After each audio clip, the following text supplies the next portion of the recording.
Obsession, a breakout indie horror hit that was quite the financial surprise this year at the box office. It follows a kind of typical be careful what you wish for plot. This is something we've seen done several times in movies and other media.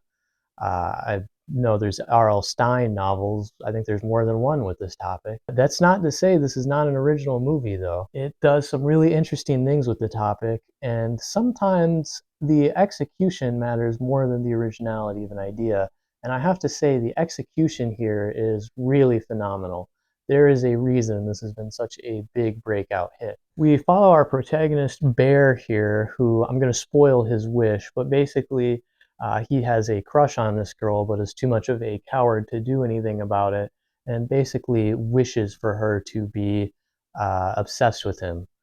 And he is going to quickly regret that decision. The actress who plays this character, Nikki, gives a really standout performance with a lot of range. You've almost definitely seen memes of her going around, particularly the no, no, no, no, no, no, no clip. She really manages to make you feel like her character actually is in the situation that she is in the movie. The supporting cast also does a good job. There's actually really minimal characters here. These guys have two other friends, and I think we see some store clerks. There might only be 6 characters in this movie, which is actually pretty good. They keep it small. There's not a lot of excess or fat on this movie. Everything really feels like it's moving the story forward or telling us something about the characters, which I think is great. There's very little I could criticize from a writing standpoint. I wouldn't say this is necessarily the most scary film, which may be a cause in its breakout success. I have a lot of friends who like to see horror movies, but don't like to actually be disturbed or scared. And they all really liked this. I like this too. But if you're going to be terrified, this isn't necessarily my biggest recommendation. However, I will say there is a jump scare in this. It's not a traditional jump scare. It's not just like, ah. It's one that is incredibly well structured to such a degree that I think it may be one of the most well done jump scares I've ever seen, not just recently, but like in any movie.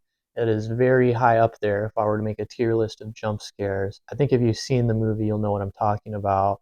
And if you haven't, I doubt you'd be able to guess when it happens either way. I really like the rhythm to this movie. It starts off kind of slow. We're just kind of meeting our characters and learning their dynamics, which is essential to when we later see those dynamics be shifted around. But this movie slowly becomes more and more off the rails. It gets more bonkers as it goes on, which always keeps it entertaining. Some people might find the ending of this film a little bit controversial. I'm actually surprised. For most of the reviews that I've seen, everyone seemed to really like it, but this actually does take a bit of a risk with its ending. This character is quite a bit of a flawed protagonist. He's not necessarily someone that's easy to root for.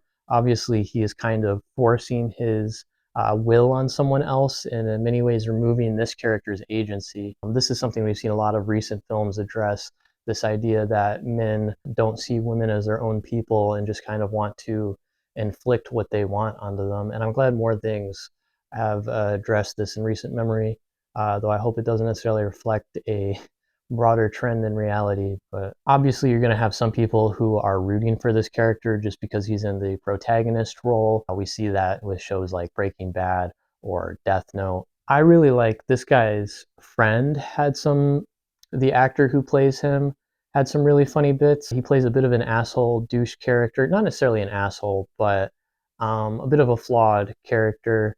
Actually, everyone in this is flawed, which actually helps them be memorable. It's also helpful that they kept this to a small, limited cast. They really cut the fat off this. This is a lean, mean piece of media. There has been a controversy with the film's art director. She made a post online talking about how she only got paid a couple $1,000s doing this. This is a non-union indie film. This film has now made millions of dollars, and she will likely not see a cent of that.